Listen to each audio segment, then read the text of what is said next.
really came to know Damosa as the Damosa district. And that really paved the way for Damosa to become a real estate company.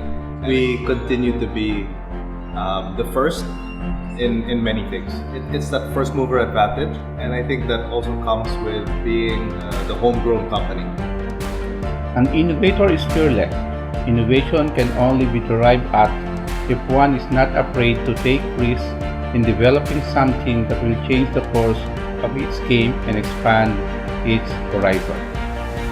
An innovator is a pioneer, someone who takes the leap to break grounds for new development, someone who is able to move ahead of its contemporaries to cultivate something that will become a way of life for the community.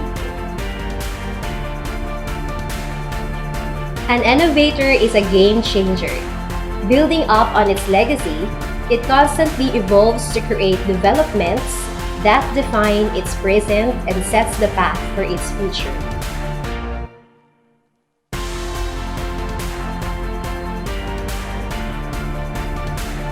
An innovator is a trailblazer. Trailblazers make their own path and don't buy into what has always worked in the past. They find a gap and fill it. An innovator is a trendsetter. It seeks to create a lifestyle to cater to the needs of the discerning community.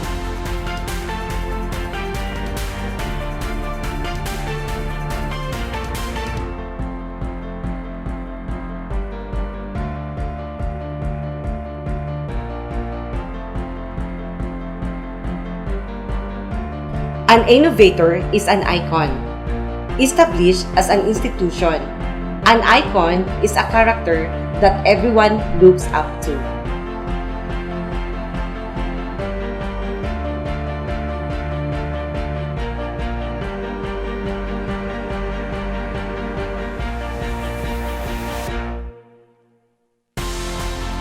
An innovator is unique. Unique when it comes to creating pleasurable experience to cater the needs of the people.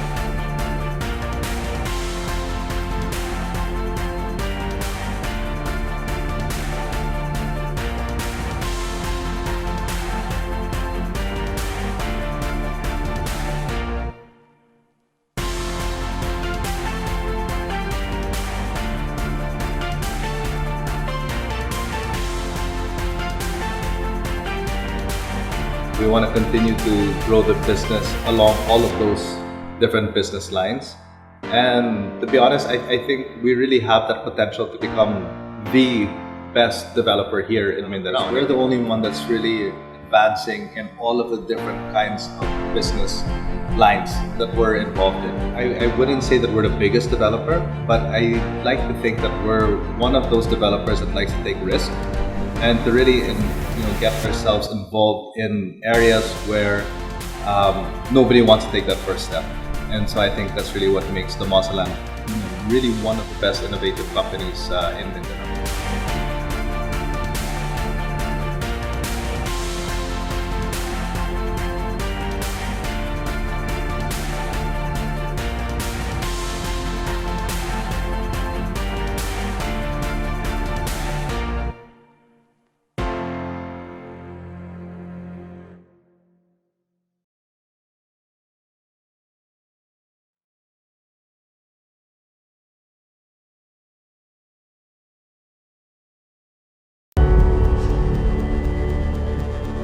The world is growing, and we all share this planet. We need our resources. It's up to us to protect them. By using less, we gain more. Let's think differently. Let's be practical and smart. With the right solution, we can design a better future for all. Why not work together on this? Why not start now? It's faster, easier, and more affordable than we think. We are the architects of a brighter tomorrow, where every building can be more profitable. Every building can be green. The future is ours to make. build and brand green with Edge.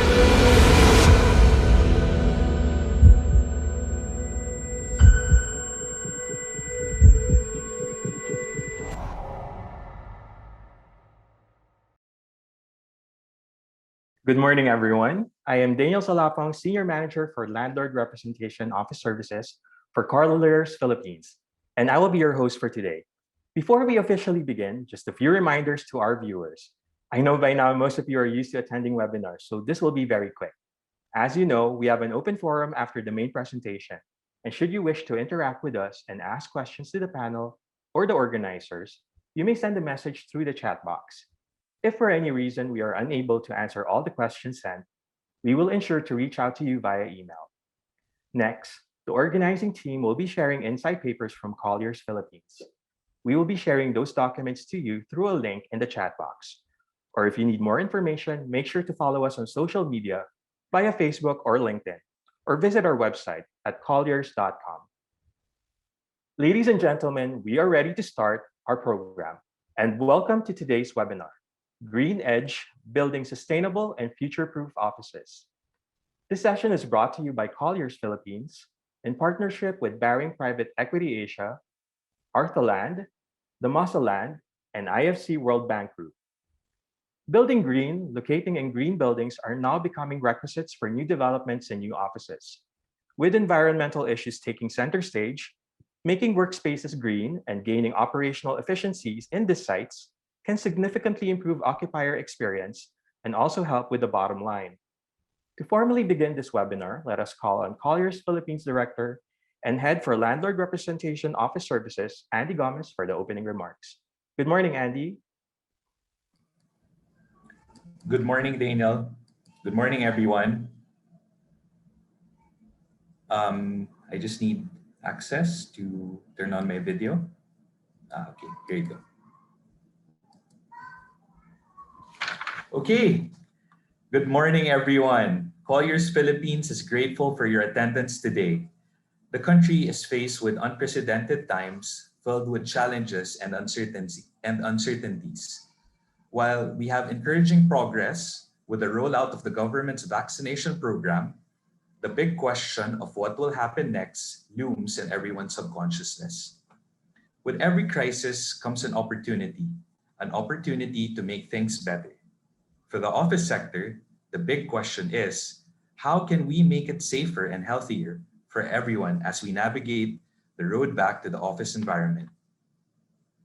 We believe the answer is to have an edge over the rest, a green edge.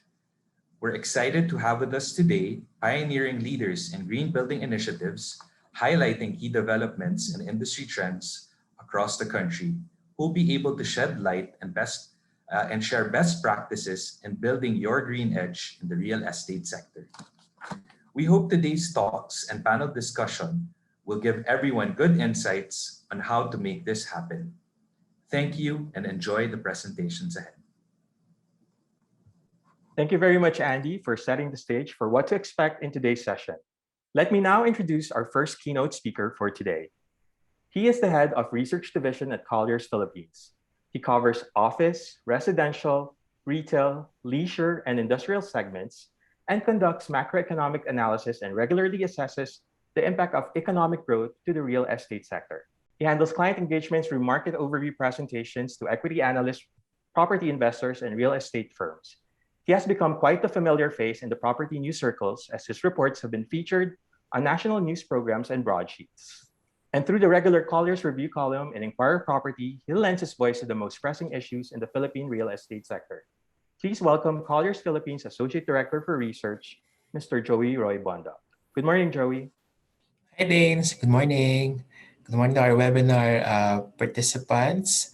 Again, this is just a quick presentation of the supply pipeline in Metro Manila, as well as in other key areas outside of the capital region, including Cebu and Davao. But I just want to give you an idea of how much supply we are projecting for 2021. So that's close to 880,000 square meters of new office space, and that is double the 420,000 square meters that we saw in Metro Manila in 2020. But what's positive here is that close to a third, or more than a third, in fact, of that new supply will be considered sustainable, green, healthy office spaces. So out of the 814,000 square meters of new office space that we are projecting in Metro Manila from 2021 and 2023, about 37% of that will be considered sustainable or healthy workspaces. Now, we are seeing the emergence of sustainable workspaces. Of course, a lot of tenants, a lot of companies are now occupying these greener, healthier office spaces, and the developers, landlords have also been tapping this demand that they're seeing in the market. We see a lot of companies headquartered in the United States, for example, that are mandating their subsidiaries in other locations, such as the Philippines, to be in a sustainable office building. And we believe that this is one trend that we're likely to see moving forward and even post pandemic. So these are just some of the real estate strategies that we are seeing in the market. As I mentioned, some governments, the United States, for example, Australia, UK, are now mandating all these green certifications because of global requirements to cut the carbon emission and to really be in a healthy office space. And of course, we see a lot of companies that are headquartered in these countries, and part of that regulation will be in a office building that is sustainable, that is considered healthy, that has wellness certification. Now, we also compiled the real estate strategies, work schemes of a lot of companies during and even post pandemic. So it's interesting to see that we have a mix of companies, global companies that are implementing work from home. Some of them split operations. You have the likes of Twitter, for example, that is mandating employees to work from home forever. You have companies such as Google that are now asking their employees to work remotely until September.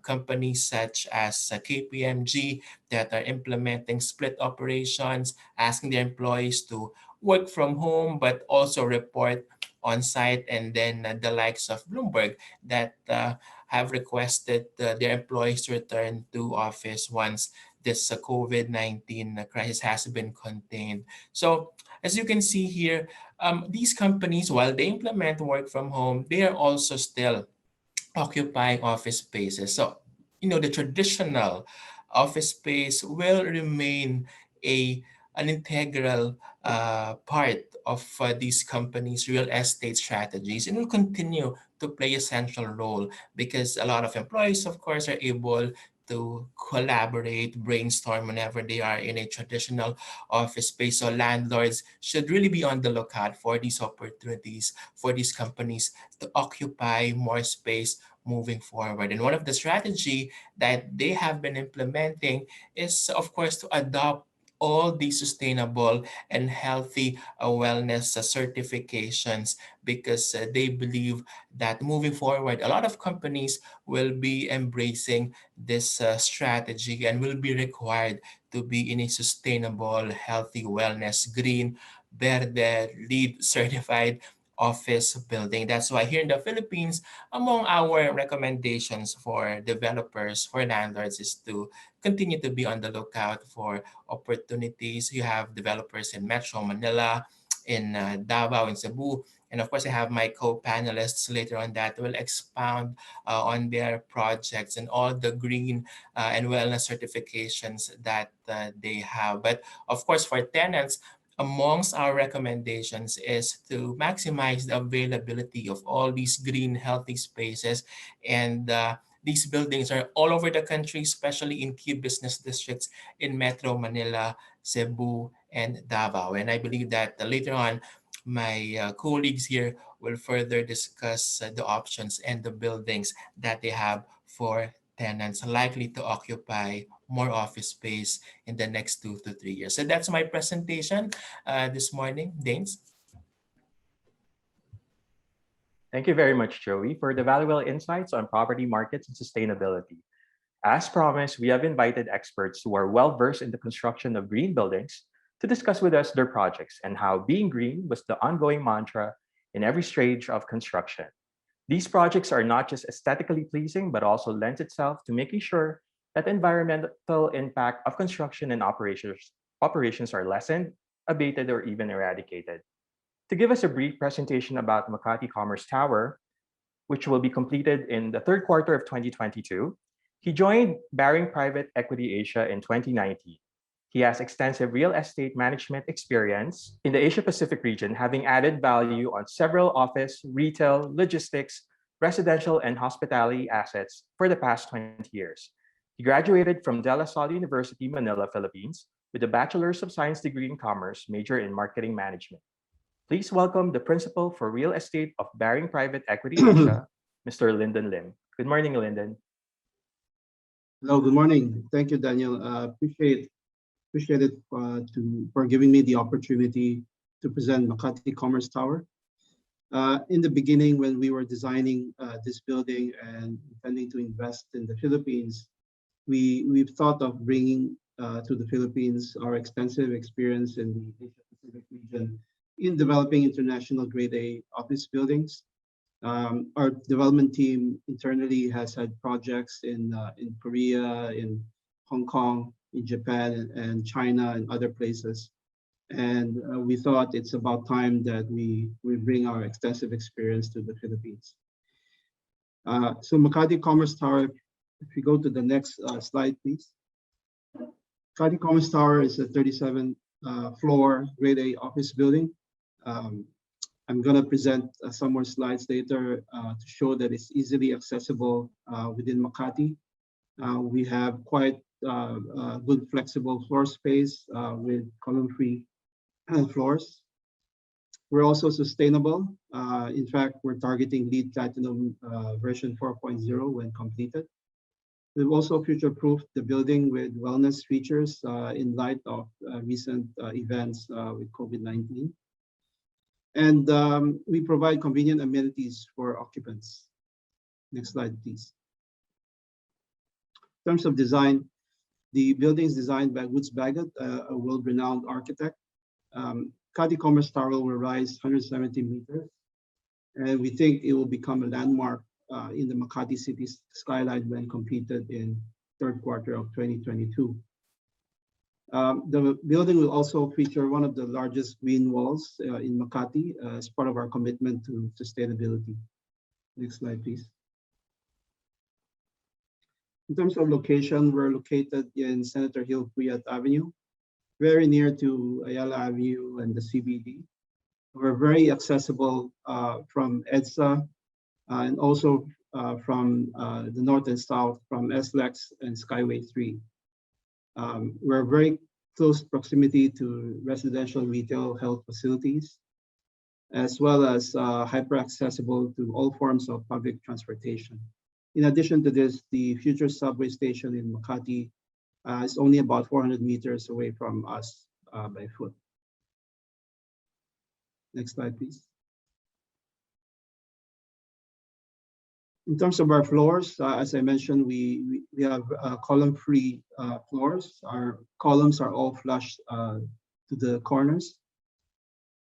That makes it flexible for occupants and tenants to design their fit-outs. In light of COVID-19, or post-COVID-19, there will be a lot of requirements for a more open, agile workplace. Sharing of meeting rooms, things like that. So I think our floor plates are very flexible for that.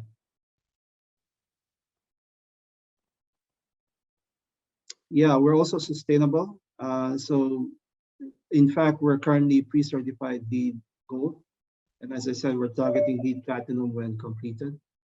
So to achieve that certification, we've added double glaze low E coating facade um, to minimize solar heat loading. This gives comfort as well to occupants in the building. We have a lot of green open spaces, especially on our roof deck, as well as on our food court floor on the 11th floor. Vertical gardens, I mentioned, we have the largest green walls in Makati and probably in Metro Manila. We also provide bicycle parking and shower facilities, as well as electric vehicle parking with charging points. To provide health and safety to our occupants and comfort, as well as confidence to come back to work, we have fortified our indoor air quality. Our systems provide sufficient fresh air.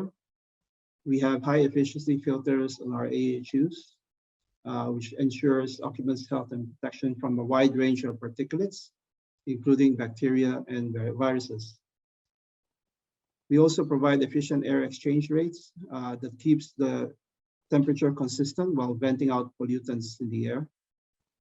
A dedicated air system ensures each tenant will have optimal air quality that will not mix with the other tenants. Positive air pressure, which helps avoid infiltration of untreated outdoor air. Also, tenants will have fully adjustable room temperature settings for their own comfort, and improve space relative humidity. Apart from an enhanced indoor air quality, we provide contactless access from the time people come in through the car park down to the ground floor lobby, to the turnstiles, and to their offices. We also provide elevators and escalators that are UV sanitized. For occupants, they will enjoy a few amenities here. We have art to appreciate in the lobby while waiting for your peers and guests. We also have a whole floor food court on the 11th floor.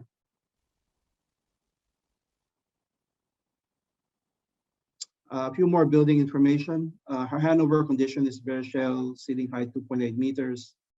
We have a total of 781 parking slots, 8 podium parking and 2 basement parking.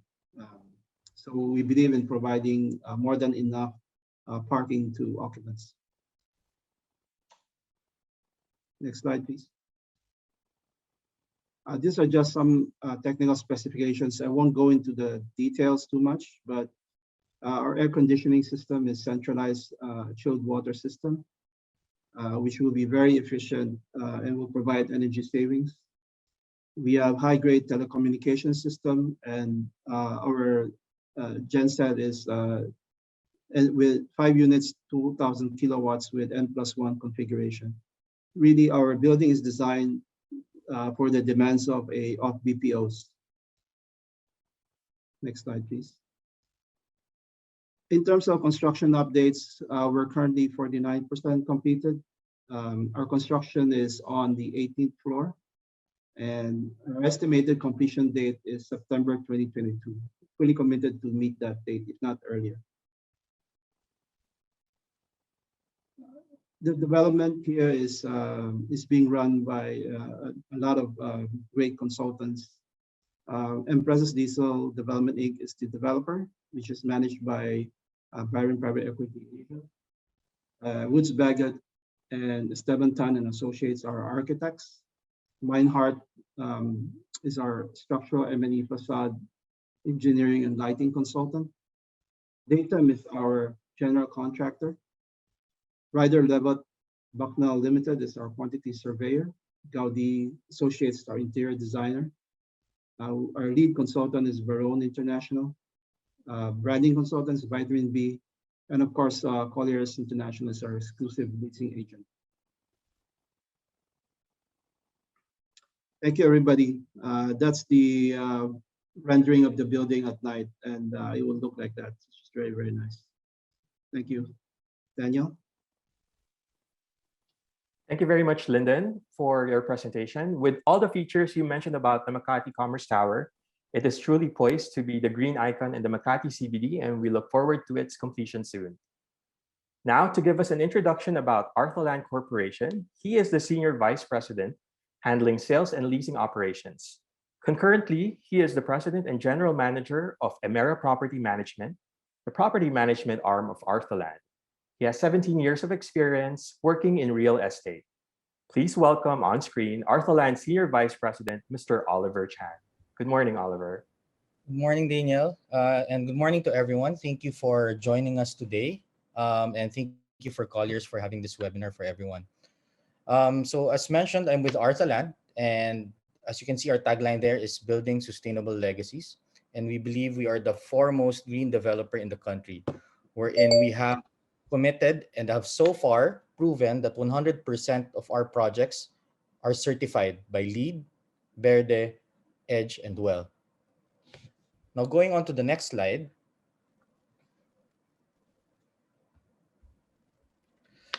I'm here not only to introduce Cebu Exchange, which is our project in Cebu. Cebu Exchange is going to be the largest multi-certified office building in the country of more than a hectare of space inside, right? And of course, Cebu Exchange will be going for all four of the certifications I mentioned earlier. And we're pushing for a net zero building. So this will be the first one in Southern Philippines to be able to get a net zero carbon. Just in case you're curious, our building in Fort Bonifacio in Bonifacio Global City, Arthaland Tower, is the first net zero building to be recognized by IFC or by the World Bank Group. So that is quite an achievement for Arthaland. Now moving forward, our building is located across IT Park, along Salinas Drive, and close to Waterfront Hotel in Cebu. And as mentioned, we have a gross floor area of about 108,000 square meters. Next slide, please. Now, what I want to focus on are the features of our building, how it can help our tenants, our investors, our locators. But I want to breeze through this because later on, there is one thing that people seem to forget. When you talk about sustainability, you normally talk about efficiency. You normally talk about savings. But one thing very important that people are forgetting is about themselves. Sustainability is all about people. So I'll go through that later. Now, first, I think we all know that a sustainable building needs to have double glazed low E glass. Not only does it prevent sound from coming in, it also prevents heat, but at the same time allows sunlight to come in, which affects the entire cooling system of the building, right? And entails and gives savings towards our tenants in the common area. Now, when you talk about sustainability features, you also talk about automation. Building management system that controls every equipment that you have in the building, whether how small or how big, from the gensets to the elevator systems, down to the pumps of the water, and going contactless using RFID system for them to enter and going to the spaces they have in the building. Next slide, please. Talking about people, I think this is one equipment or system that we are introducing. We have put this in our residential project that we are about to launch in Cebu. And this is called the Energy Recovery Ventilator or ERV. Now, the ERV is a system wherein it pre-cools or dehumidifies the air before it goes into your space, which means you need less air conditioning. Your air conditioning will also be more efficient, and it provides better air quality, which translate to having a very efficient filtration system. So your building must have a high MERV system, which is basically a rating, efficiency rating for your filters in the building. So we have a minimum of about 13 rating. So these two combined gives you a better air quality. Next slide, please. Now, in terms of sustainable and green developments, as mentioned earlier, you have lower operating costs and energy savings. You have increased property value and higher rental income. But at the same time, it is now the ideal and preferred choice of international and global locators, right? Um, but the last point here, to leave a more sustainable and healthier world for future generations, is one thing that I want to talk about. Okay. So moving forward, next slide, please.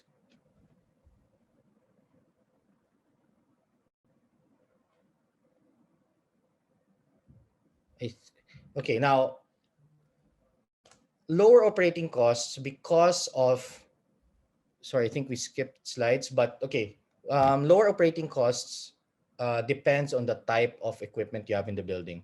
So 40% less energy consumption and 40% less water consumption is very important. But if we go to the next slide, wherein we talk about using renewable energy, now that will even lower the rates as to not just relying on trying to save up on consumption. And using 100% renewable energy, and this is a concrete example, the electricity rate in Cebu is at about 9 pesos per kilowatt hour. The estimated rate, if we use 100% renewable energy, is 7.6. So if you take out all the other equipment for energy savings, if you take out double glazed, if you take out all the other aspects of you in your own office trying to save on energy, let's say putting a timer in your air conditioning systems and others, you are already saving 12% just on the rate, right? 12 to 16%. Now, this is quite significant, which is why we're encouraging everyone to go 100% renewable. Next slide, please. Okay, next, I want to talk about this higher productivity. And this is what I was talking about earlier about people, people, people. You know, this pandemic not only pushed sustainability to the forefront, but wellness, I believe, is the most important thing. Any company, whether big or small, any employee, whether you're a fresh graduate of about 22 years old, all the way to seniors at about 60, 70 years old, experience mental sickness nowadays because you're cramped up inside your homes, right? And you try to find spaces outside wherein you can just have good connectivity and work. And having an office space that promotes wellness and making sure that you have a good state of mind to be able to work increases productivity. And I'm sure every workspace now, you know, your employees, your people are having this tendency that, you know, they have to file for leave, right? Or they're not themselves while working online because of this specific thing. It's mental wellness. And what we want to happen is once this pandemic ends and people are allowed to go back to the office, they get to a space wherein they don't have to worry about it, right? Wherein they can work efficiently. And I think all of us here agree that people, our employees, our workforce, is the reason why the companies are still alive as to this date, right? And we have to make sure that we take care of them. And moving to a not only sustainable but a well certified building will ensure that and will give you that, right? And this is also the reason why I believe, you know, working from home, yes, it works now, but for the mental wellness of people, they need to go out, they need to go back to the offices, and we need to provide these types of sustainable and wellness buildings to them. Next slide, please. Now, as mentioned earlier, it reduces sick days, overall employee health. You know, our company, we actually spend on call-in doctors as well. Not only if you're feeling sick, you have a headache or something, but it's for mental wellness. You can call this doctor, you can talk to her, you can tell them what you're feeling now, how this is affecting your work and your personal life. And that thing helps a lot. And I believe moving into a wellness building also makes that, you know, work-wise and, you know, balance with your life better. Now, exposure to greenery, natural daylight, and fresh air helps boost emotional and mental states by relieving stress, mental fatigue, and very important word, depression. Next slide, please. Now, because of the work from home and because everyone is stuck at home, about $1 trillion have been lost globally due to productivity loss. Imagine that, no? And this is just because of depression and anxiety. And sometimes you're working and you don't even know that you have it, right? And this is one thing that is very important for every company to take a look at. The wellness of your employees, bring them to a sustainable and well building. Next slide, please.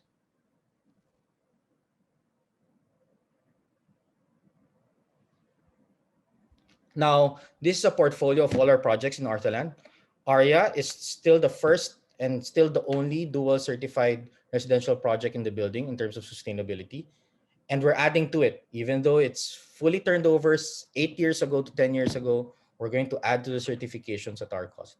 You have Arthaland Century Pacific Tower, again, the first net zero carbon building in the world, certified by the IFC. You have Cebu Exchange, the largest one. Savia Financial Center in Arca South, which is a 2-tower development, will also be multi-certified. And we have our small community in Laguna, Binyan, across De La Salle University. It's called Savina Park. It's the first mixed-use green development in the Philippines, also to be able to get the LEED Platinum for neighborhood. So again, this is the portfolio of Arthaland, 100% sustainable. Thank you, everyone. Thank you very much, Oliver. Your company's green credentials are really impressive, and we hope to see more developments from you that are net zero carbon so that we can go in the spotlight again in the global stage. Thank you very much, Oliver. Our next presenter from Damosa Land, he is the president of the Real Estate and Construction Group of the Anflo Group of Companies. He is primarily responsible for the overall strategic direction for Damosa Land Inc., Anflo Industrial Estate Corporation, Anflo Construction Corporation, and Davao Boat and Leisure Club Inc. Under his leadership, Damosa Land Inc. has launched several milestone projects in Davao, such as its first agro-industrial estate, its first condominium project, the first flexible workspace solution in Davao, high-rise office tower Damosa Diamond Tower, and other mixed-use projects, which include Agria, the first master-planned agri-tourism development in the Davao region. He was the recipient of prestigious awards, having been a finalist for both the Ernst & Young and the INJAPSIA Entrepreneur of the Year Awards, both in 2017. Under his leadership, the company has successfully achieved annual revenue growth of over 500% from 2013 to 2019. Please welcome President of Damosa Land Inc., Cary Lagdameo. Good morning, Cary. Morning, Daniel, and thanks for the invitation to speak on behalf of Damosa Land this morning. And good morning to all the viewers out there. Truly, it's an honor for us to be able to share the stage with, I guess, leaders in the green building space. No? So, these are the companies that I think a lot of us all look up to. So I think for this morning, I'm here today to talk about a little bit about our company, but more to focus on Damosa Diamond Tower, which is our new office building, which is also undergoing various green certifications. Next slide, please. But just a little bit about ourselves before I go into the project. Damosa Land, we are the real estate arm of the Anflo Group. We've been doing business in Mindanao since the 1940s. So we have a very long history doing business in the South. Damosa Land, as a real estate company, we've been around for a little over 15 years. Next slide, please. I think most people would really know us more for our agricultural business, and this is really what drove our business for a good part of the last 40 to 50 years. So, we also have industrial businesses. We operate a major port in the Davao region. A lot of people also know us for our tourism business, for our hospitality business, having operated the Pearl Farm Beach Resort, which is the only 5-star beach resort in Mindanao. And real estate is one of our, I'd say one of our newer businesses, but we're happy to say that it's one of the fastest growing. And over the last 15 years, we've been able to grow the business from initially focusing on office and commercial leasing.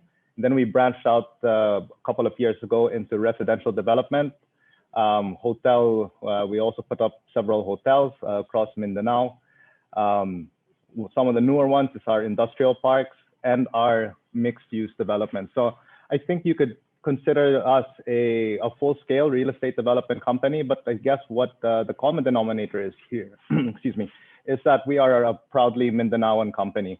And we invest in projects where we see opportunities or where we see there hasn't been a first mover yet.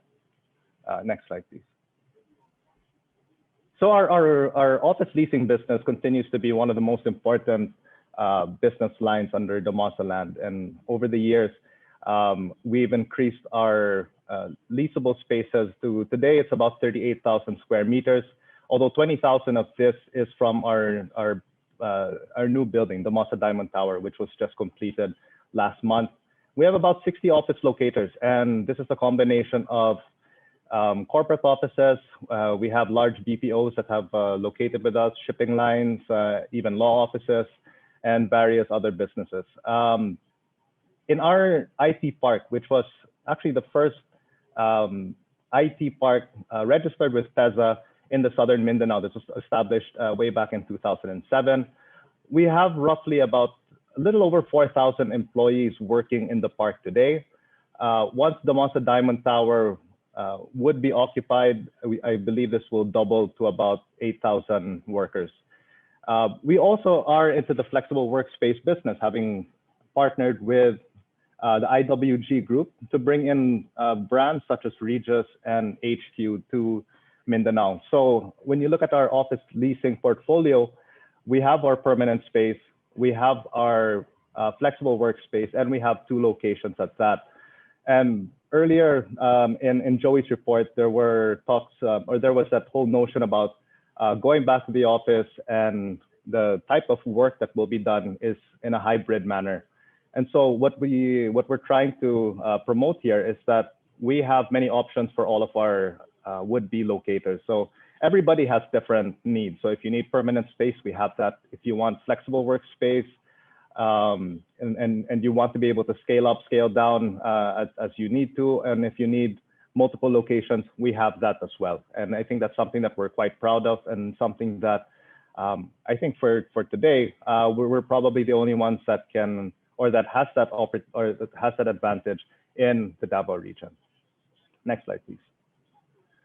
So I'll talk more about the Damosa Diamond Tower, as that's our newest and one of our most important projects to date. Next slide, please. A little bit about the architecture, and you'll see it in a couple of slides. We worked with a company or an architectural and design firm called PDP Architects, and Kathy Saldana was a very good friend, is the principal architect there. And when we started planning this building, we threw the challenge to her and said, we said, Kathy, how can we depict our history and our legacy in the architecture of the building? And what we asked her to do was, how do you pick agriculture? So it was a bit of a challenge to her, but I guess drawing from a little bit of inspiration when she saw a lot of our projects, she came up with this design, which you'll see in a couple of slides. And you'll notice that the wavy lines of the building, which actually serves a dual purpose, it depicts banana fibers.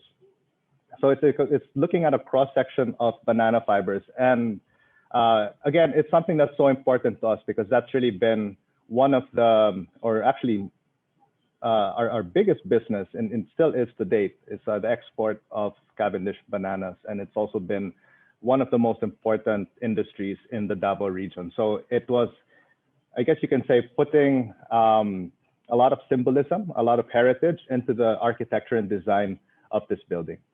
Next slide, please. So this is an actual picture to date.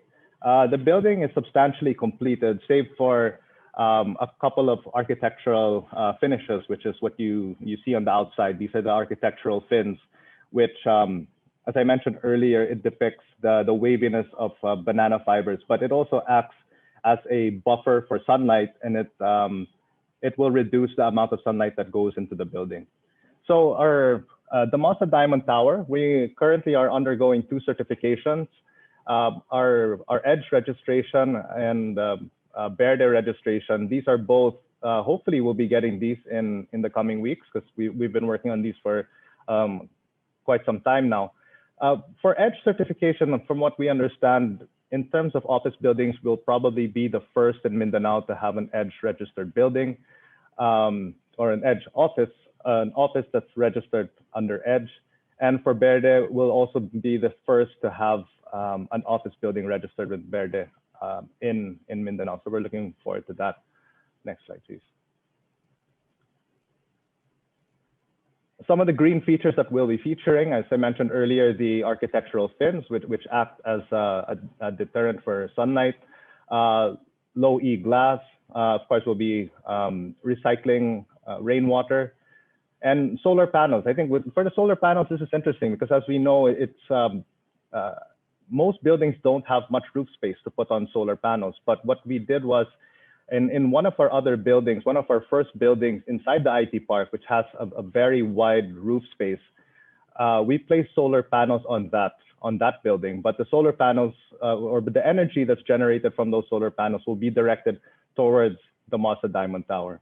Of course, LED lights, and we'll also be having a green roof deck garden, which is something that's something, I guess you could say it's a relatively new concept in the Davao region. Next slide, please. When all is said and done, our estimate is that you'll have about 30% savings, or 38% savings, sorry, on utilities, on both water and electricity. Next, please. In total, we'll have about 17 stories for this building, total of about 20,000 square meters. The building, well, the whole IT park is registered with PEZA, and this is also why we've had a number of BPOs locate with us, for the last 12 years or so. We'll have 5 high-speed elevators, ample parking space, and as I mentioned, this building is complete. It is ready for turnover, and in fact, we have some locators that will be starting their fit out in about a month or two. Next, please. So these are just some recent shots of the project. It also will have a helipad, ample parking space. Basically, the building is ready to go. Next, please. Of course, we're all in the real estate industry, so location matters also much. I mean, we're not just building a beautiful building, but we have to make sure that we're in the proper space. So the Damosa IT Park, well, we've been here for quite some time, and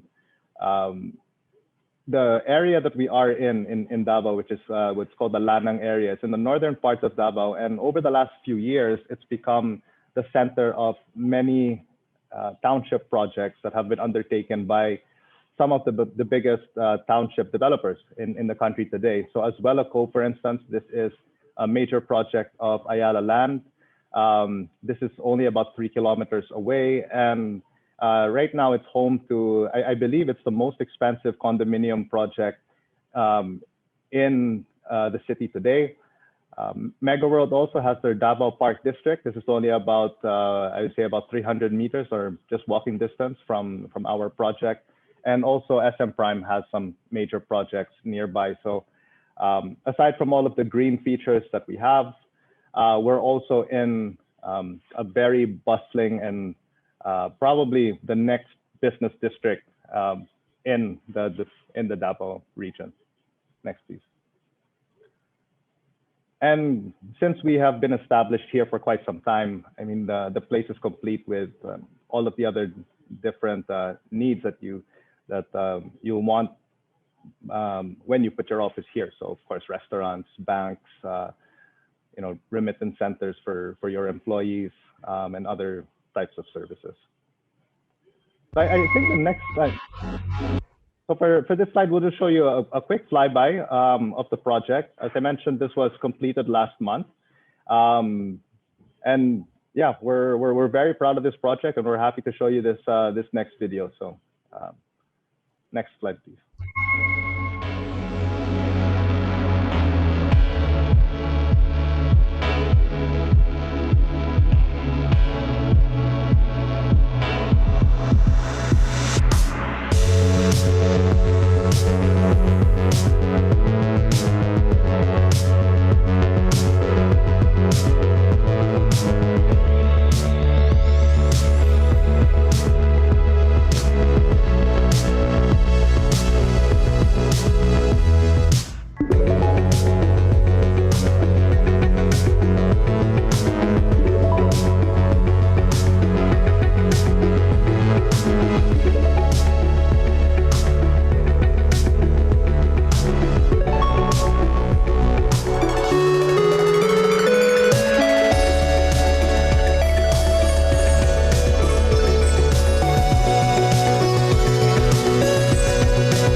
So with that, I think that ends my presentation. Just wanted to say thank you again to Colliers for giving us the opportunity to talk about this this new project of ours, which we're so proud about. And also just wanted to just make a comment on all the other developers that we're sharing the stage with this morning. And you know, it's very honorable and it's very admirable to see companies really take that extra step in being sustainable and being green.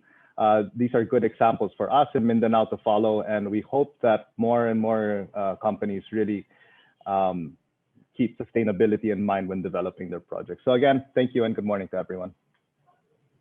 Thank you very much, Cary. Your projects in Davao are really driving interest and take up from a lot of major players in the industry. And everyone is excited to see how Damosa Land is reshaping Davao's real estate into a greener, more sustainable landscape. Thank you so much, Cary. Okay, and our last presenter and moderator for today's webinar is the Green Building Country Lead of the Philippines of the International Finance Corporation, a member of the World Bank Group. In this role, he forges partnerships with real estate developers, investors, building professionals, certification providers, academia, and public policymakers across the Philippines towards advancing the adoption of EDGE, which is the Excellence in Design for Greater Efficiencies, an integrated online platform, green building standard, and certification system designed to make green buildings much more accessible, affordable, and inclusive of emerging markets and developing economies. Ladies and gentlemen, please welcome Mr. Angelo Tan. Good morning, Angelo. Good morning, and thank you so much, Danes, and to Colliers for inviting me to present about EDGE in this webinar. So let's go to the next slide, please. Before I start, just a brief background about the International Finance Corporation. So IFC is one of the 5 member organizations of the World Bank Group. We're the private sector arm, and our mandate is to work with the private sector to develop solutions for emerging markets like the Philippines. Part of that mission is to create markets that support climate business, which is why we work closely with developers in scaling up green and resilient buildings. Next slide, please. IFC created the Green Building Market Transformation Program for a comprehensive approach to sustainable buildings. So we find that when we work directly with developers, we can really move the dial in terms of pushing the market towards a more responsible way of doing real estate development. But we also discovered that if we work across the real estate ecosystem, then our efforts can be truly transformative. So in this way, we also provide investment and advisory for banks and other financial institutions towards the creation of green finance products that can provide incentives for developers to build green. We also directly provide investment and advisory for developers for these green buildings. And we do a lot of work with codes and incentives as well. So a lot of the speakers we have today would have complied with the Philippine Green Building Code. So we actually developed that together with the DPWH. And we also are in discussions with local governments to formulate incentives that will encourage green building design and construction. And of course, finally, and the focus of this presentation is EDGE certification, which is a scalable and voluntary certification system and software to empower the property industry to build green. Next slide, please. Now, on our website, you will find a library of case studies on EDGE certified office buildings. And what you see on the screen are just some of the projects in Southeast Asia. And we have a lot more in the greater Asian region, as well as in Latin America and Africa. Next slide, please. And interest is growing for EDGE in the Philippines, especially in the office sector. As you can see on the screen, very prominent on the upper left are the Arthaland projects. As Oliver mentioned earlier, Arthaland Century Pacific Tower is the first EDGE zero carbon building in the world. And they have a couple more office towers that are following suit. So Cebu Exchange, and of course, we also have Faustina Center by BF Properties, will be the first EDGE certified office buildings in Cebu. We also have Savia in Arca South, and we have A Space, which is the headquarters of Asha Design Group. Of course, we have today with us Cary, and Damosa Diamond Tower will be the first office tower in Mindanao to be certified with EDGE. We also have Menarco Tower, which is the first WELL Gold certified office building in the Philippines, who's on track to receive their third certification with EDGE. And of course, the entire NEO group portfolio, so 7 office towers, which are also in the running for EDGE Zero Carbon. So we have a lot more projects in the pipeline, and as you can see on the screen, we're running out of space here, but we hope to make announcements soon about these other projects.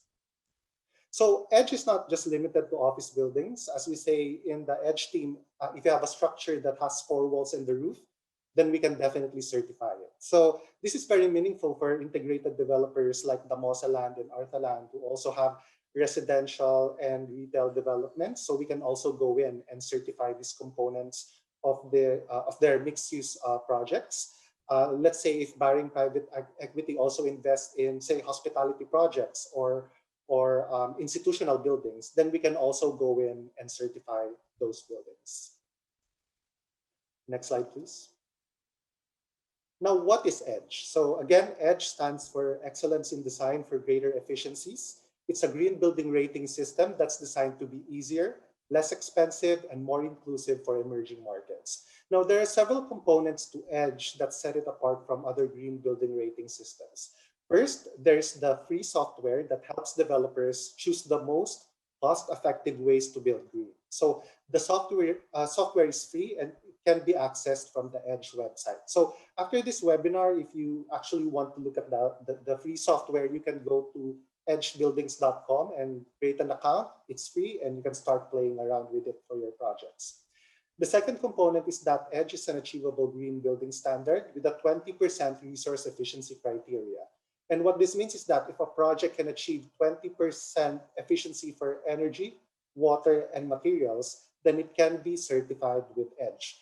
Other green building rating systems, if you're familiar with them, are based on credits, whereas EDGE is based on actual efficiencies that will be realized for the project. And the third is that EDGE is a certification system to verify and reward green building projects through a green label. Next, okay. Now, the EDGE software is the first of its kind in the world. It allows developers to identify the most cost-effective measures to implement in their office projects. So what this means is that if the landlord saves on their incremental cost for integrating these green measures, then this translates to their tenants as well, not just in terms of managing rental rates or CUSA, but also in terms of utility savings on the tenant side. Also, what's very good about EDGE is that it is tailored to our local climate.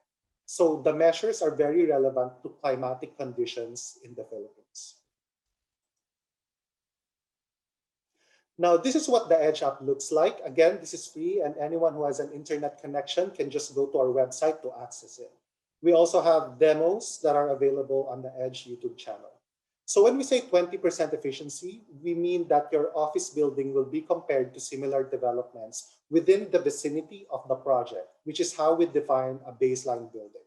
So like in the case of Arthaland Century Pacific Tower, for example, their building was compared to other office buildings in Metro Manila. And I think that for Arthaland, they achieved 45% for energy efficiency and more than 20% for water and materials, which is how they qualified for EDGE.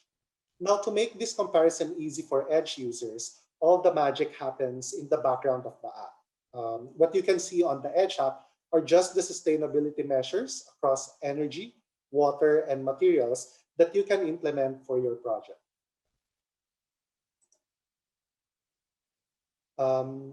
So again, the app tells you in real time what are your efficiencies compared to a baseline for energy, water, and materials. And as you can see at the top of the screen, as you select green measures, so you kind of tick those, select those sustainability measures, then the app will tell you in real time what are the impacts on your energy and water consumption, as well as on materials in terms of both quantities and costs. So the app also computes for the cost of implementing these measures on your project and what is the payback period considering the utility savings. So the app also tells you what are the environmental impacts, say reduction in GHG emissions, which makes it easy to report through sustainability and annual reports. So this is very meaningful for companies like Arthaland, for example, who have done green bonds and who need to report sustainability impacts to their investors. Now, sustainability measures are listed on the back of the certificate, and this is something that's very meaningful to tenants. So if I am the tenant, for example, I can look for this certificate at the reception lobby when I do my site inspection, and it immediately tells me what sustainability measures have been implemented on the project. And of course, what are the savings that I will be able to realize if I choose this building for my next expansion. So all of the EDGE buildings are awarded with a certificate, and they're also given a plaque and a seal for their building facades. Now, all EDGE certified projects protect natural resources and save on operational expenses. Now, EDGE Advanced and Zero Carbon are opportunities for builders to aspire to even higher levels of certification.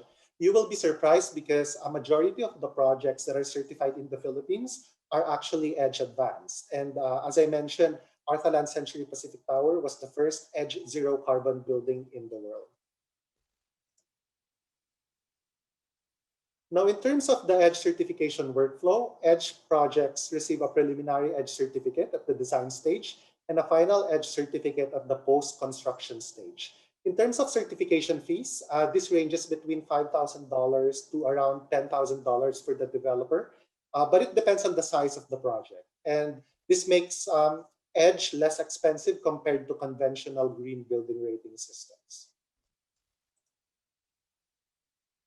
Again, EDGE is different from conventional green building rating systems in the way that it calculates the incremental cost and ROI for green measures. It's truly a unique feature among certification systems. It also simplifies compliance by focusing on just 3 parameters: energy, water, and materials. It offers a standard that you can consistently apply across your entire portfolio, regardless of building typology and specific to the local climate and city where the project is located. It simplifies impact reporting, which is important from an annual or sustainability reporting perspective. It is fast and cost effective, and it makes green certification achievable for everyone. And it levels the playing field by democratizing green building certification for emerging markets like the Philippines. And of course, finally, it brings international recognition for certified projects through association with the World Bank Group brand, which delivers a lot of value to developers and clients alike. We encourage you to reach out to us to explore EDGE for your buildings or to talk to your landlords about this green building rating system. So just let me know and maybe I can help you discuss this with your landlords. And finally, I would like to thank our donor, the UK government. Their generosity enables us to offer the EDGE app for free in the Philippines and to offer a lot of our free technical assistance to our clients. At this juncture, we will now begin our open forum, and I'd like to call back to the virtual stage Joey, Lyndon, Oliver, and Cary.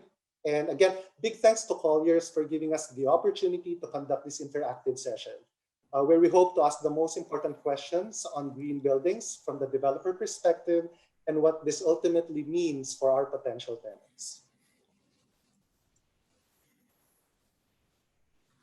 So if I could ask the rest of the panelists to turn on their cameras, please. Great, thank you. Now we will begin with a question for everyone. I'm going to present you with a statement and I want you to comment on this statement. Green office buildings in the Philippines, iconic buildings are an exception or are they a competitive must? So maybe let's start with Arthaland, Oliver. Well, I think it's still a competitive advantage. As you know, you want to encourage the people working in your building to be proud of where they work in, right? So I believe having a good design, a great design, an iconic design, really gives an advantage still as in terms of people choosing where they want to work. Because as mentioned earlier during my presentation, the workforce is I would say the most important thing that we have to think about nowadays during the pandemic. And having all the sustainable features, of course, that's the most important thing. But of course, we also have to consider they have to be proud to be staying in that building. So yes, it still is a must for me. Thank you so much, Oliver. And how about Lyndon? Do you agree with that statement? Definitely agree with that statement. In fact, I want to add that it's not just a competitive advantage, but it's necessary Given today's environment, we have to be very concerned about the environment, and as corporate citizens, we have to know what are our responsibilities and obligations. Also, we have a duty to occupants to provide um, the environment, very safe, healthy environment for them to stay in. Thank you so much, Lyndon. Now, for a truly exceptional building in the Davao region, maybe the greater Mindanao region, how about you, Cary? What can you say about this statement? Yeah, I think I can answer that in the context of the region that we operate in. No?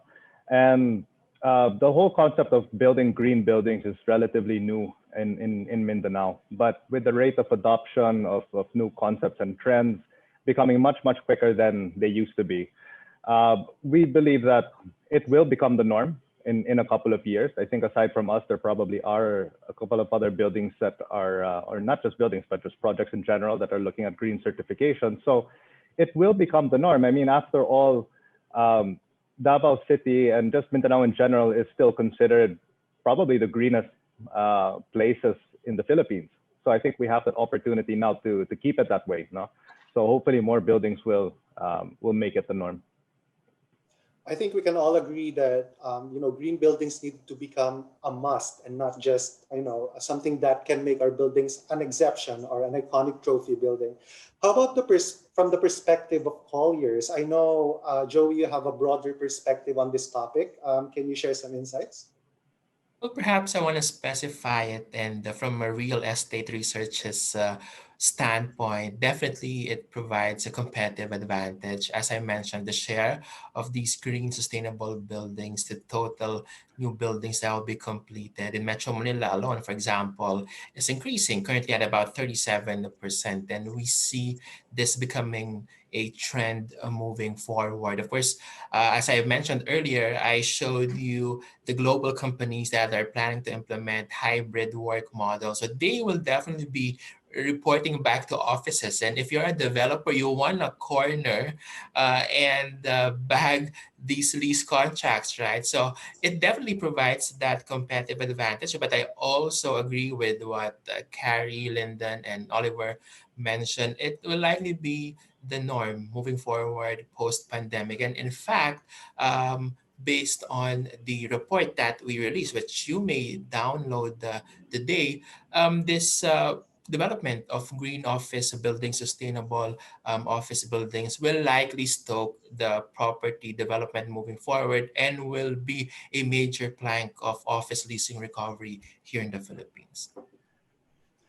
Thank you so much, Joey. So that's very insightful. And you touched on a very important point about global mandates for tenants in locating in green buildings. I wanted to ask our developers, what is the level of awareness or interest in tenants to locate in green buildings? Like, what happens on the ground when you actually meet with them? How often do you encounter tenants who are very specific about locating in green buildings? I know that Joey talked about MNCs requiring them for their expansion plans especially in the Philippines. So maybe if you can share some of these insights, we can start with Cary.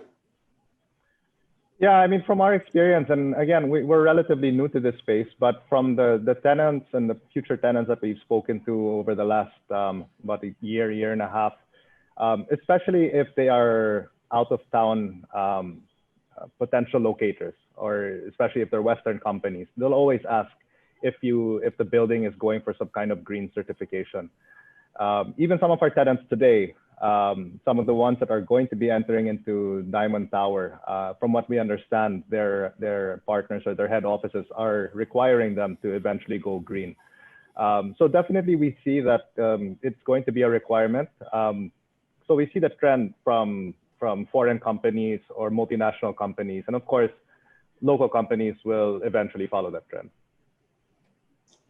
That's good. And something that we're very interested to see. You've just completed your project, and we want to see more of this from the potential tenants. How about for Lyndon? Are you seeing this as you talk to your potential tenants? Yeah, most definitely. Tenants are now global citizens, and they take the environment seriously. In fact, that's one of their main requirements is to locate in a sustainable building. Um, and obviously, all the certifications that are provided are key to provide confidence to these tenants. But apart from the sort of certifications and to boast that they are in a in a sustainable building, I think what's more important is that the tenants need the confidence that when they come into the building, the occupants are coming to a safe environment, healthy environment, that they won't get sick. So that's important. Indoor air quality, the sort of green setting, that's very important for these occupants. Yeah, I would agree that confidence from our potential tenants is very important. Now, I would like to turn over to someone who has leveraged on client confidence for, like, since we started EDGE program in the Philippines, and also with their upcoming buildings, Oliver, for Arthaland. What do you think? Yes, actually, the common misconception is that sustainability started during the pandemic and people became aware of sustainability during the pandemic. Um, it started way beyond the pandemic. It is just that they became more aware of it and the advantages during the pandemic, right? And when our building, Arthaland Tower in BGC, was turned over and we were talking to tenants, um, there are already multinational companies who require the building to be sustainable before they go in. As a matter of data, about 8,000 square meters in our building are tenants who required it, and their office themselves applied for sustainable certifications. Right. So in that, this is about 8 months to a year before the pandemic happened. So I think yes, it is quite important nowadays. It's very important, and I agree with everyone. It will be the norm, and it won't be like a trend. It's not a trend. It's the new normal for everyone else. Yeah. Thank you so much. I wanted to ask this question for Joey. How important is demand on the client side to push the market towards, from brown office buildings to green office buildings? I know we have a lot of panelists with us today who are who are quite the innovator in this arena. So how do we get everyone into what Oliver calls as the new normal and not just a trend? Similar to what I mentioned earlier, you have a lot of companies that are headquartered in the United States and UK and Australia. For example, when President Biden was elected into office, one of his campaign promises was, of course, for the United States to finally achieve its global carbon emission targets and other environmental standards and to meet other global climate requirements. So we expect all these companies that are headquartered in these countries, US, UK, Australia, even those from China, to really follow the regulations of their respective governments. And as a result of these mandates from their government, they will be mandating not just their headquarters, but also their subsidiaries to be located in the sustainable, healthy office buildings. That's why here in the Philippines, in Metro Manila, for example, we have been seeing and receiving queries from companies that really want to be in this sustainable office buildings. But of course, aside from that, they eventually realize that they get a lot of savings, and of course it improves the productivity, the health and wellness of their employees, less sick leaves, for example. So it all contributes to them becoming more productive, more efficient, and at the same time they are able to follow the mandates of their government. So it's really a win-win solution for them to be in this sustainable office spaces. I agree. And we have to create that awareness on the side of tenants. And I know that there are a lot of potential tenants who have joined us today. I see there's a big audience who are listening to this discussion. What is one thing that you wish tenants understood about green buildings? I know there are a lot of misconceptions. If there's one thing that you wanted our potential tenants to know, what would it be, and how can organizations like IFC and Colliers work with the developers to increase this understanding? Maybe let's start with Baring Private Equity. Lyndon? Yeah, it's very simple. Most of the time when tenants are looking at green buildings or sustainable buildings, they're looking at certifications. But obviously, it's much more than certifications. I think tenants need to understand what's behind those certifications, what are the benefits to them, their occupants, or the short term or in the long term. Also, tenants can also apply for, say, LEED or EDGE or whatever certification for their own fit outs. So it is a way of life. It is something that tenants or occupants should consider, and it's not just left to the developers. That's a good point. So yeah, it's not just about the label, but it's about actual tangible benefits for the occupiers in the building. But I also want to say that it's not just about piecemeal technological solutions as well, but really we need that third party validation from green building certifications. How about you, Oliver, for Arthaland? What is one thing that you would like our tenants to understand about your green buildings? I guess it's going into the details, right? Taking a look at the more finite details of the building, of what can contribute towards sustainability and your energy efficiency, right?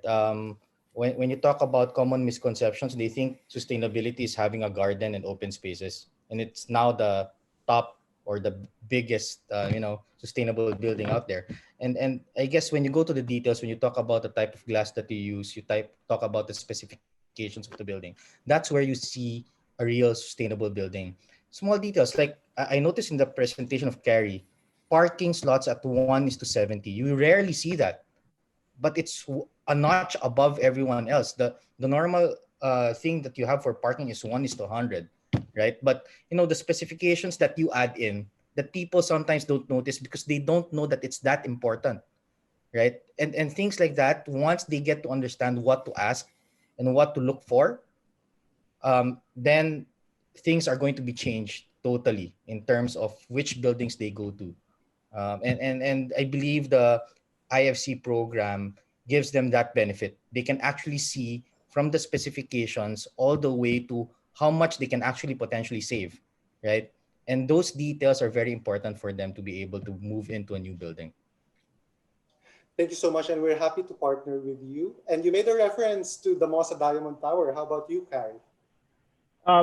Yeah, I guess my answer kind of relates to what Oliver just mentioned, and what we would hope that tenants would realize is that there's so much planning that goes into building a green building. It's not like you just kind of tick off a couple of boxes and choose from a menu. I mean, there's so much planning that's involved in coming up with a green building. And so I think it becomes a given. Of course, you're going to have your sustainable features and your cost savings and all of those things, but it also speaks volumes about the developers themselves.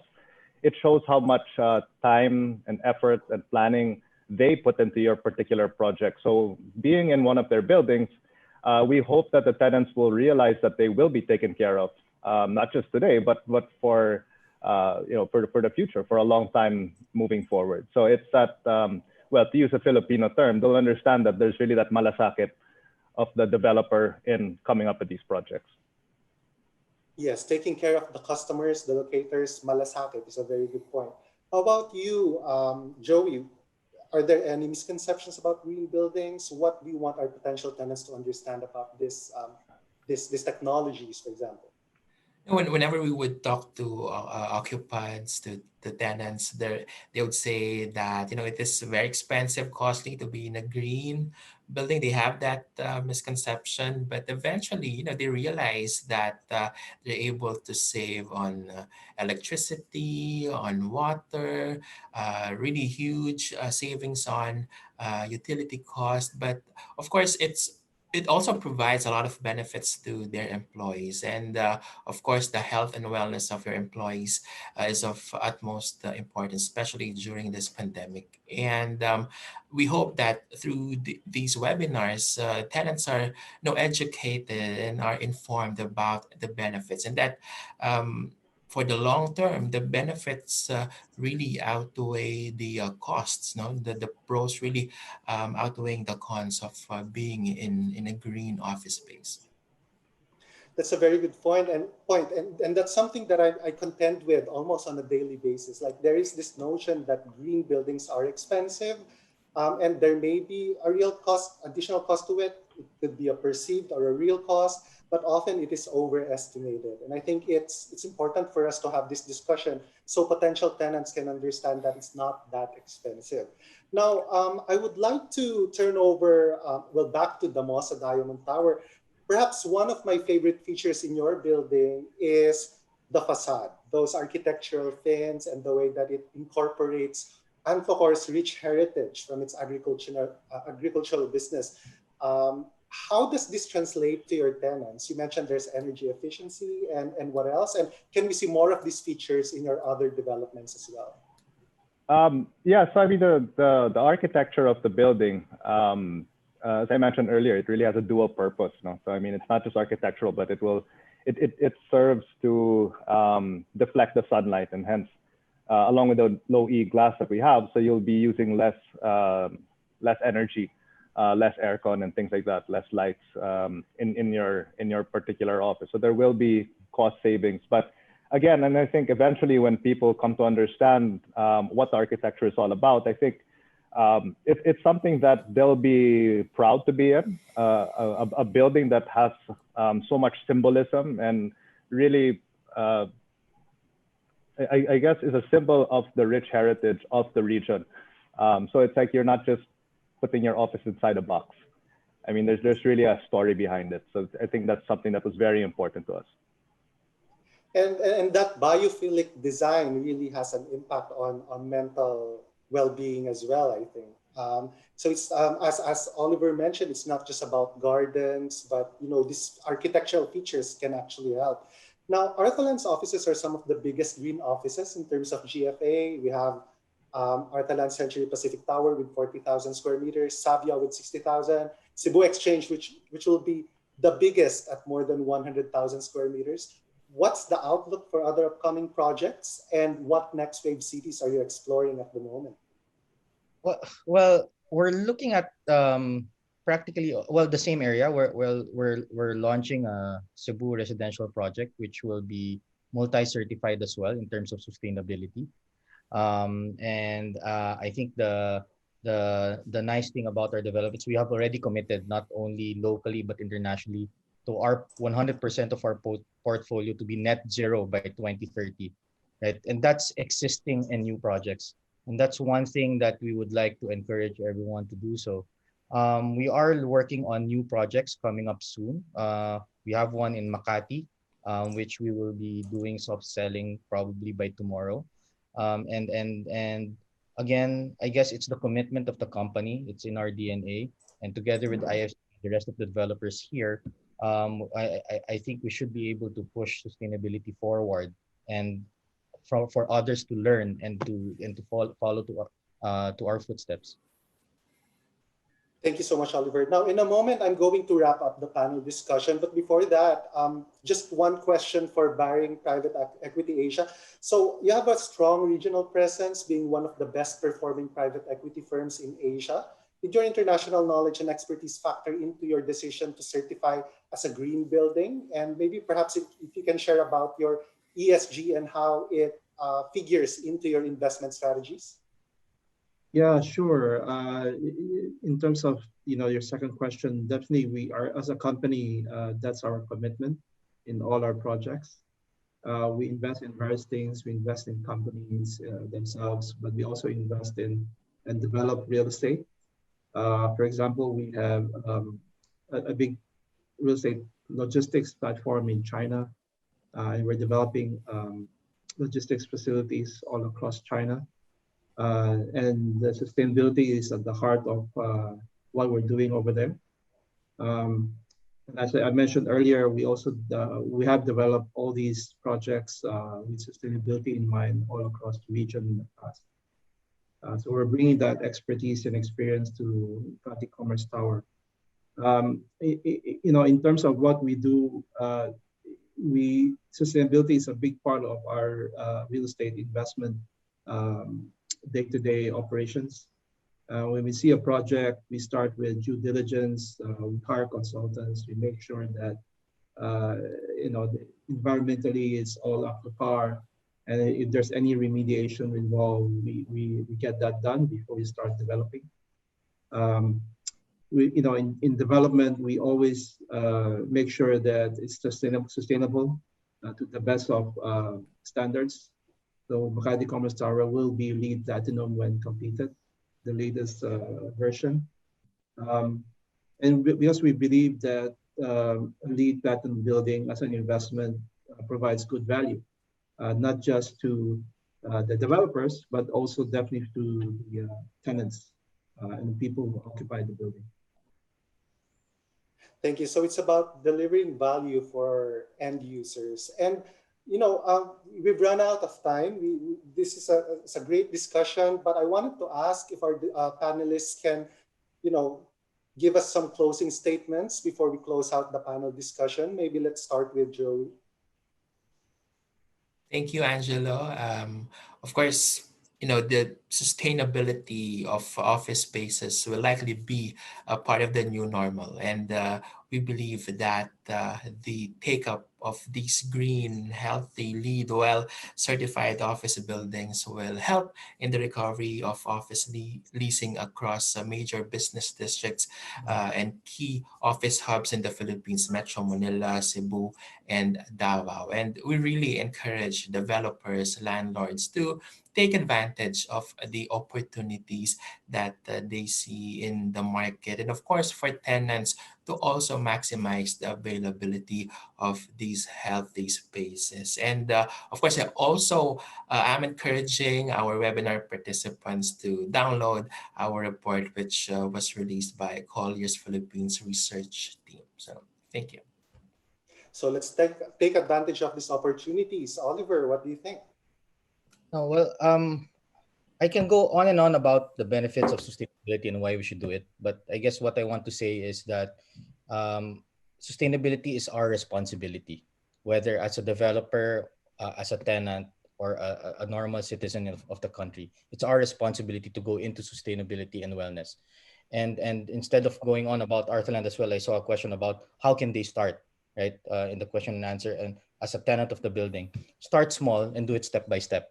Right? Start by monitoring your own consumption, monitoring. You can buy those carbon monoxide monitoring systems within your office. You can put it in there because by monitoring, then you will know what the next steps you can take in terms of reducing consumption and making better air quality for your employees. So I guess take those small steps. Eventually we will get there. But without these small steps, nothing's going to get done, right? So I guess that's it. Sustainability is our responsibility. It's a shared responsibility. Thank you, Oliver. Let's go to Lyndon. Yeah, I just, basically, I just want to thank the panel, thank my peers here for all that they've done and also promoting sustainability. For us, that's a mindset that we've set for ourselves.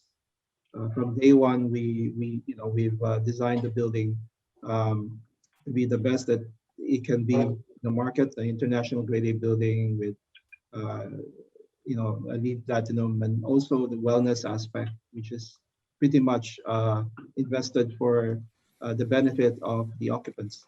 And I'd like everybody to join me in sharing that belief and develop buildings in the future to be the same as that. Thank you. Yes, join us on this journey. And then, of course, finally, we have Cary. Yeah, so first of all, thanks again for having us on your webinar this morning and for allowing us to talk about our project in Davao City. And I think one of the main messages is that it's really refreshing to see that the concept of sustainability and green buildings, it's no longer just a Manila or Metro Manila concept anymore. What we're seeing is that it's being adopted all over the country. So of course, for us, that helps that when occupiers are looking at options, they don't have to be focused just on the National Capital Region. They can really look to other regions all across the country. And I hope that this is a trend that will continue and that will be adopted hopefully quicker than it's been over the last few years. I truly do believe that, especially when occupiers will require it. After all, we are, the decisions that we are making are going to be driven by the occupiers themselves, right? So if more people want to be in green buildings, then of course all of us will be forced to have green certified buildings. So it's an exciting trend for the coming years and for the next generation. Thank you.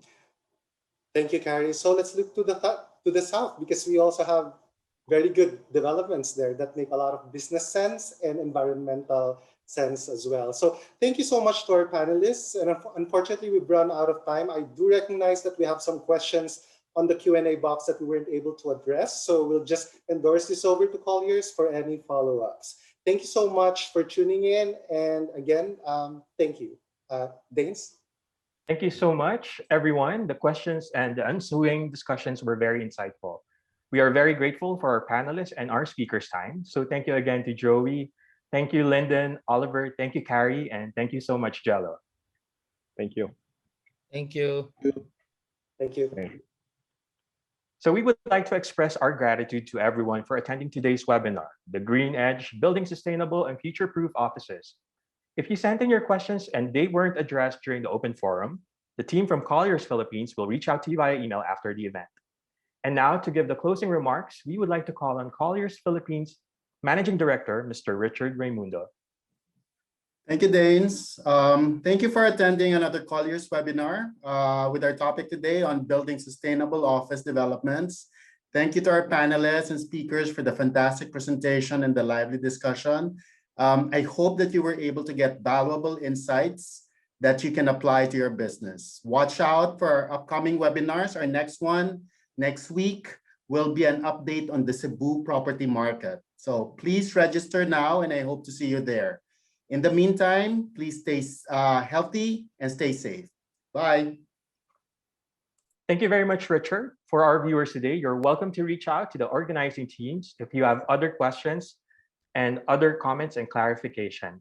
Once again, I'm Daniel Salapong. It's been an honor hosting this event for you. And on behalf of Colliers Philippines, Barring Private Equity Asia, Arthaland, Damosa Land, and IFC World Bank Group, thank you for attending our webinar today. Stay safe, stay healthy. Goodbye, everybody.